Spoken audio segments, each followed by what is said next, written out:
예, 게임 중독 문제 참 심각하긴 심각한데 질병으로까지 분류가 될 것이냐, 이것이 타당하느냐 논란이 되고 있습니다. 이와 함께 게임을 규제해야 되느냐, 아니면 오히려 활성화해야 하느냐라는 업계 측의 의견도 많이 나오는 것 같습니다. 국내에서도 이렇게 의견이 분분한데 정부와 국회는 아직도 갈피를 못 잡고 있습니다. 게임 규제 집중적으로 살펴보겠습니다. 먼저 최병호 기자의 리포트 보시죠. 국회 문화체육관광위원회와 여성가족위원회 등엔 30여 개의 게임 관련 법안이 계류 중입니다. 게임을 어떻게 보느냐에 따라 국회 입법과 정부 지원은 규제와 활성화로 팽팽하게 나뉩니다. 팽창하는 게임 시장과 변하는 트렌드를 못 따라가고 10년째 규제 여부를 고민하는 상황입니다. 우선 게임 규제를 주장하는 쪽은 게임 중독과 게임의 사행성을 방지해야 한다고 말합니다. 게임물 관리위원회가 게임 광고의 청소년 유해성을 판단하도록 하는 법안이 대표적입니다. 게임 활성화를 강조하는 쪽에선 게임 산업을 신성장 동력으로 육성하자고 이야기합니다. 강제 접속 제한인 셧다운제를 폐지하고 가상현실 콘텐츠 개발을 추진하는 법안도 있습니다. 게임에 대한 인식이 규제와 산업 활성화로 서로 다른 건 국회만이 아닙니다. 정부도 보건복지부와 문화체육관광부, 여성가족부 장관이 바뀌거나 현안이 터질 때마다 게임에 대한 무게추가 달라졌습니다. 이러는 동안 국내 게임 시장은 양과 질적으로 발전하며 주요 콘텐츠 산업 위치까지 왔습니다. 한국콘텐츠진흥원에 따르면 지난해 게임 산업 매출은 13조 원으로 전년 대비 6.0%, 2014년과 비교해선 30%나 늘었습니다. 이는 지난해 콘텐츠 산업 총 매출액 116조 3천억 원 가운데 11.2%를 차지했습니다. 같은 기간 콘텐츠 산업 총 수출액 75억 달러 중 게임은 42억 3천만 달러로 56.5%나 됐습니다. 현장에선 게임 산업이 고군분투하며 이만큼 컸는데 정부와 국회가 여전히 무관심하다고 토로합니다. 특히 지난달 세계보건기구 WHO가 게임 중독을 아예 질병으로 분류키로 하면서 근심이 더 늘었습니다. 게임 중독을 마약이나 알코올 중독과 동일하게 취급하면 한 해 13조 원이나 되는 시장이 위축될 것이라는 우려입니다. 정부와 국회가 게임 중독에 따른 문제점을 해결하되 산업 활성화에 더 나서야 한다고 주문합니다. 어제 국회에서 열린 5G 시대 게임 산업 육성 전략 토론회에서도 게임 산업 활성화에 관한 제언들이 나왔습니다. 5G 기술과 가상현실, 블록체인 기술 등을 게임에 결합하면 미래 먹거리가 될 기회가 무궁무진하다는 겁니다. 자동차를 없애자고 할 수는 없잖아요. 교통사고 난다 해서. 시대 산업으로 이렇게 발전시키면서도 나타날 수 있는 부작용에 대해서는 우리가 치료를 해야 된다. 그죠? 아울러 게임 업계는 연구개발 지원과 공정한 게임 생태계 조성, 글로벌 시장 발굴, 게임 산업 금융 투자 등이 필요하다고 역설했습니다. 게임 업계 우려를 덜기 위해 정부는 국무조정실을 중심으로 게임 산업 육성과 WHO 대응 TF를 구성키로 했다고 밝혔습니다. 내수와 수출 효자가 된 게임 산업 활성화와 시장 확대를 위한 전략이 필요한 시점입니다. 뉴스토마토 최병호입니다. 예, 이 문제를 취재하고 돌아온 최병호 기자 스튜디오로 불러서 같이 얘기 나눠보겠습니다. 최 기자 안녕하십니까? 네, 안녕하세요. 게임 좋아합니까? 예, 좋아합니다. 어떤 게임 좋아하죠? 뭐 모바일 게임도 많이 하고요. 뭐 흔히 롤이라 부르는 리그 오브 레전드도 하고 그렇게 합니다. 그걸 롤이라고 부릅니까? 예, 그렇습니다. RPG는 뭔가요? 롤 플레잉 게임이라는 건데 그 이제 자기 게이머가 어떤 사람을 한 명 이제 맡아서 이 사람의 레벨을 올리면서 모험을 하고 그러는 게임의 종류입니다. 그렇군요. 우리 최 기자는 뉴스토마토에서 가장 바쁜 기자 중에 한 명인데 게임을 몇 시간이나 합니까? 일주일에? 뭐 하루마다 매일은 못 하고요. 모바일 게임 같은 경우는 이제 대중교통을 타면서 이동할 때 틈틈이 하고 온라인 게임 같은 경우에는 뭐 주말에 뭐 틈틈이 하고 그렇게 하고 있습니다. 그렇군요. 주로 이동 간에 그렇게 하는 거네요. 네.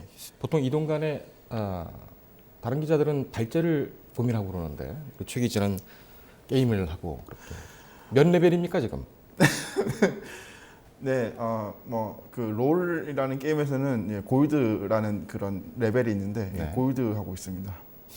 무슨 말인지 잘 모르겠군요. 자, 세계 보건기구 WHO가 게임을 질병으로 결국 분류를 했어요. 네, 그렇습니다. 이 배경하고 네. 이 파급 효과가 어떻게 예상이 되는지 좀 알아봅시다. 예, 세계 보건기구인 WHO는 지난 5월 말에 게임을 그 게임 중독을 질병의 하나인 게임 사용 장애라는 것으로 이제 분류를 했습니다. 예. 이렇게 되면서 WHO가 이렇게 결정하면서 2022년부터 적용이 될 예정인데요. WHO가 말하는 게임 중독이라는 것은 세 가지 기준으로 나뉩니다. 첫 네. 번째는 게임을 하고 싶은 욕구를 참지 못한다. 네. 그리고 다른 관심사나 일상생활보다 게임하는 것을 우선시한다. 그리고 게임으로 인해 삶에 문제가 생겨도 게임을 포기하지 못한다. 이 세 가지에 들어가면 게임 중독, 게임 사용 장애로 이제 분류가 됩니다. 예. 그런데 사실 이 정도 뭐 중독이라고 할까요? 이렇게 되면 사실 일상생활이 어렵기 때문에 뭐 심리 치료를 받는 것이 필요한 게 사실인데요. 네. 그래서 WHO가 게임 중독을 질병으로 분류했을 때도 보건복지부를 비롯해서 국내 보건의료단체도 지지를 발표하게 됐습니다. 예.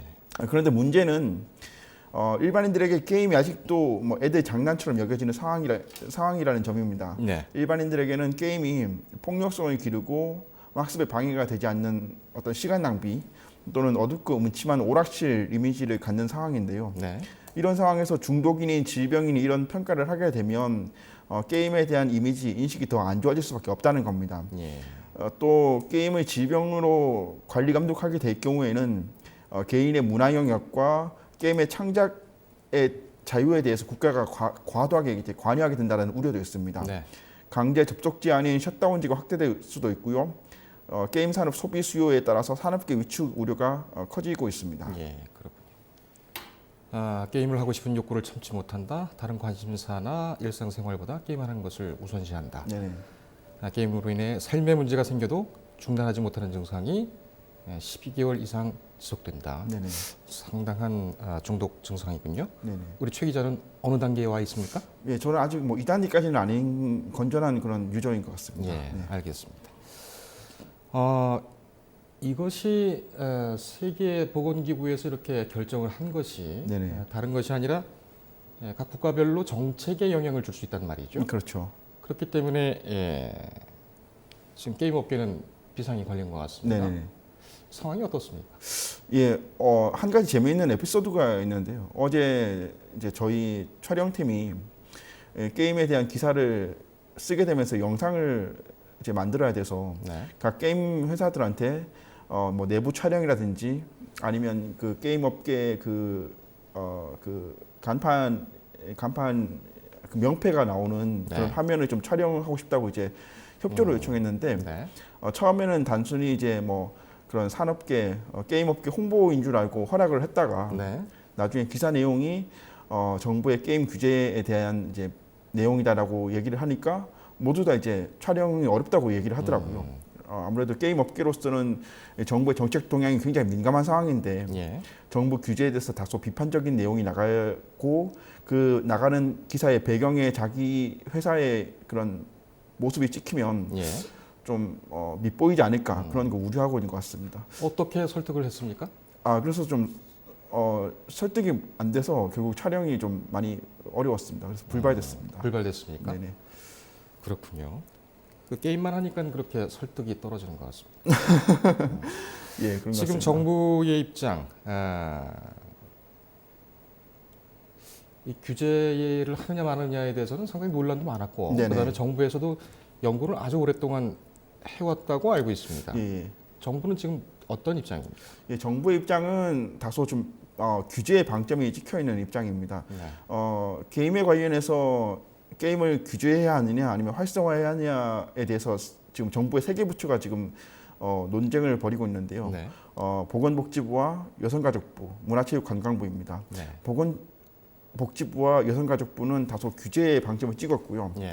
문화체육관광부는 활성화의 방점을 찍었지만 아무래도 보건복지부와 여성가족부 두 개 부처가 규제를 주장하고 있기 때문에 네. 다소 정부의 그 기조가 게임을 규제하자는 그런 입장에 와 있습니다. 그래서 뭐 셧다운제라든지 그런 것들 좀 여전히 좀 유지가 되고 있는 그런 상황입니다. 예. 정부 내부에서도 의견이 모이지 않았군요. 네, 그렇습니다. 알겠습니다. 그런데 이 게임 산업이 상당히 그 캐시카우, 네, 또 그렇죠. 황금알을 나는 거위, 네, 잘만 활용하면은 네, 이 4차 산업혁명 시대에 상당히 좋은 그런 성장 동력이 될 수 있을 텐데 네. 이 미래 산업과 관련해서 정부는 어떤 입장입니까? 예, 지금 그 게임에 대해서 정부가 규제나 활성화에 대해서 갈피를 못 잡고 오락가락하고 있다는 그 얘기가 나오는 게 지금 말씀해주신 그 부분인데요. 네. 이 게임이 완전히 뭐 사행성이고 뭐 나쁜 것이다라고 한다면 정부가 완전히 규제를 하면 되는 것인데 네. 그렇지 않다는 겁니다. 아까 방송에서도 나왔었지만 게임 산업 지난해 게임 산업 매출이 13조 원이나 되거든요. 네. 엄청나게 많이 성장을 한 겁니다. 특히 이제 이게 우리나라가 강점을 가진 뭐 5G 기술이라든지 뭐 가상현실, 증강현실, 네. 블록체인 기술과 결합하면 파급 효과가 무궁무진할 것이라는 건데요. 그래서 문재인 대통령도 지난 2017년 대선 후보 당시에 게임 산업이 부정적인 인식과 불필요한 규제 때문에 갇혀 있다. 그래서 중국의 경쟁력이 뒤처지고 있기 때문에 네. 대통령이 되면 이걸 많이 개선하겠다고 밝혔을 정도입니다. 네. 실제로 문 대통령은 벤처 기업인들과의 간담회 때 게임 회사 대표들을 초청하기도 했고요. 네. 이번에 문 대통령이 그 북유럽을 순방할 때 스웨덴에서 열린 한국과 스웨덴의 그 e스포츠 국가 대항전을 직접 관람하게 됐고 그랬었죠. 이 자리에는 NC 소프트라든지 넷마블 또 넥슨 관계자들이 동숙해서 그 게임 활성화에 대해서 좀 어필을 하기도 했습니다. 네. 이런 것을 보면 정부가 4차 산업혁명에 대비하기 위해서 게임을 활성화해야 한다는 그 필요성은 어느 정도 인식하고 있는 것 같은데 그 게임에 대한 그 국민들의 좀 부정적인 여론, 특히 학부모님들의 그런 걱정 때문에 쉽사리 지금 말을 못 꺼내고 있는 것 아니냐는 그런 얘기가 나오고 있습니다. 알겠습니다.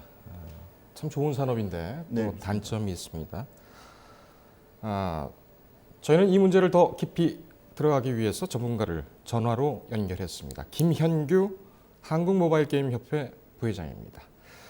김 부회장님 안녕하십니까? 네, 안녕하세요. 네. 게임은 흔히 이제 온라인과 모바일 그리고 비디오 게임 등 이렇게 나눠지는데 이 각 부문별 요즘 업황이 어떻습니까? 네, 일단 PC 온라인 게임은 그 대한민국이 그 전 세계의 어떤 PC 온라인 게임의 종주국이라고 할 수 있을 정도로 굉장히 이제 대한민국이 발전되어 있는데 실제로 이제 PC에서 그 디바이스가 그 이제 스마트폰으로 넘어가면서 이제 모바일 게임 시장이 활발히 되고 있습니다. 그래서 여전히 이제 모바일 게임 시장에서도 대한민국이 글로벌 탑5 안에 드는 게임 선진국이자 강국이고요. 오히려 이제 비디오나 콘솔 게임은 이제 북미나 유럽, 일본 쪽에 좀 강세를 보이고 있는 상황이고 사실 지금 이제 5세대 그 통신이 이제 5G가 출시가 되면서 비디오 콘솔 게임 쪽으로 게임 자체를 이제 구독하는 모델인 스트리밍, 클라우드 기반의 게임 스트리밍 서비스가 지금 점점 확대되고 있는 추세입니다.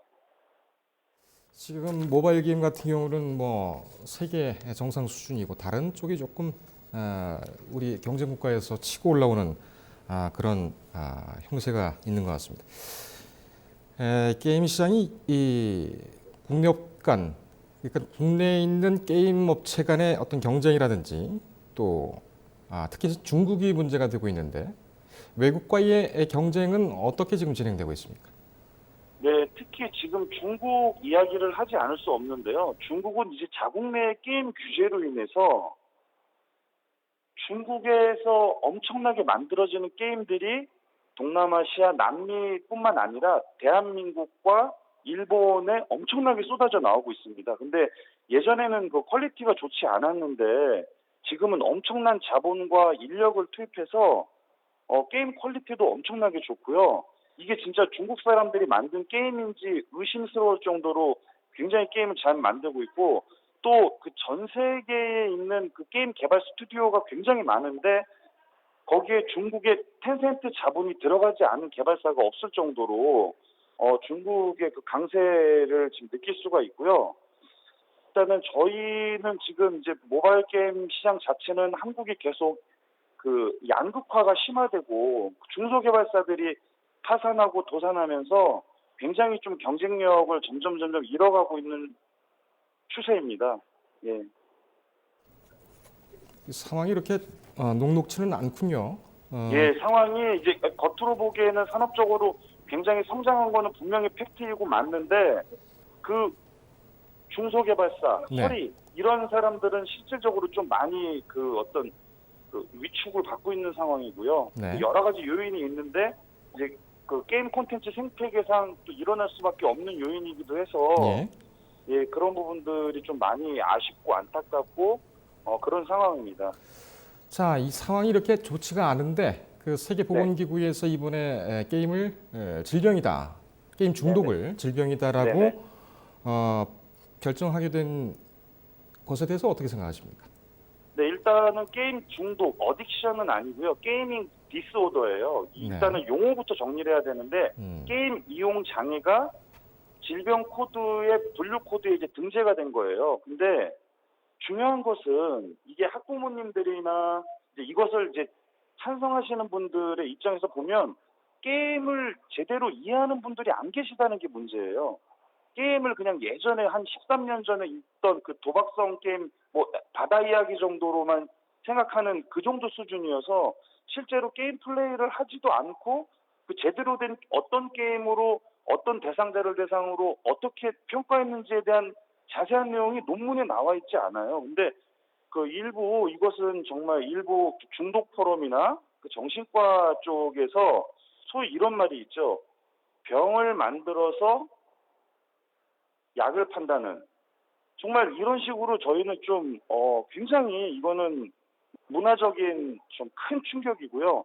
게임 자체를 카카오톡이나 아니면 유튜브로 바꿔도 전혀 무관할 정도로 인터넷 스마트폰 과몰입에 대한 근본적인 예방 대책을 세워야 되는 거지 이걸 게임으로 타겟팅하면 결국에는 게임을 하는 수많은 어떤 개발자들이나 아니면 게임 어떤 스트리머로서 꿈을 키우는 우리 어린 청소년들이나 청년들이 어떤 장애를 갖고 있다라는 낙인을 주는 거거든요. 좋은 글씨를. 그건 굉장히 심각한 겁니다. 근데 그 심각성을 모르는 게 정신과 의사들이 게임을 잘 몰라요. 그게 문제인 거예요. 이 게임에 대한 정말 이해가, 심각합니다. 예, 예. 게임에 대한 이해가 상당히 부족하다. 예, 그래서 정말 몰상식할 정도입니다. 알겠습니다. 지금 뭐 WHO가 이렇게 결정을 했고 국내에서도 부정적인 반응이 없지 않습니다. 정부가 정책을 세우는데 영향을 받지 않을 수가 없겠는데 현업에 계시면서 이 게임 산업 건전하게 활성화할 수 있는 그런 제안을 한번 하신다면 어떤 말씀을 하시겠습니까? 네, 일단은 게임의 주무 부처는 문화체육관광부고 정말 게임 산업의 육성과 발전을 위해서 굉장히 다각도로 한국콘텐츠진흥원을 중심으로 지원하고 있는 것은 환영할 만한 일이고요. 또 하나 요즘 이제 이슈가 되는 게 이제 구글하고 그다음에 중소기업 벤처부랑 같이 연합해서 우리나라 게임을 개발해주는 개발사를 글로벌 진출을 도와주는 그 창구라는 프로그램이 있어요. TV 광고도 나오는데요. 이런 거는 중기벤처부에서 하고 있고 또 게임 개발에서 가장 중요한 것은 또 일종의 이제 프로그래밍, 코딩이라고 할 수 있는데 교육부에서는 초등학교 코딩 교육을 의무화하고 있습니다. 그리고 뭐 국방부는 실제로 워게이밍을 도입해가지고 실제 군사작전을 시뮬레이션 하기도 하고요. 그리고 과학기정통부는 스마트폰 콘텐츠 글로벌 진출을 지원해주고 있는데 스마트폰 콘텐츠의 90%가 게임이에요. 실제로 많은 게임 개발사들이 과학기술정보통신부의 도움을 받고 있습니다. 이게 정부 주무부처로 따지면 게임을 지원하고 육성하고 글로벌로 나갈 수 있게 도와주는 주무부처가 훨씬 많은 거예요. 그래서 그리고 뭐 미래 시대에 이제 인공지능 이런 걸로 인해서 많은 이제 직업들이 사라질 텐데 게임 쪽은 오히려 이제 관련 직업들이 굉장히 많이 생겨납니다. 대표적인 게 이제 e스포츠인데요. e스포츠 산업이 계속 커나가고 있고 e스포츠 선수뿐만 아니라 심판, 감독, 경기 운영자, 해설가, 분석가 등 수많은 기존에 없었던 직업들을 양성해낼 수 있고 우리나라가 충분히 강국이 될 수가 있거든요. 그래서 이런 부분들을 좀 잘 대한민국의 미래를 과거 13년 전으로 두지 말고 미래를 잘 좀 생각했으면 좋겠습니다. 밀레니얼 세대들을 위한 미래. 우리 김현규 부회장님 네네. 설명을 들으니까 아주 네네. 여러 가지 장점이 있는 것이 또 게임 산업이군요. 네네.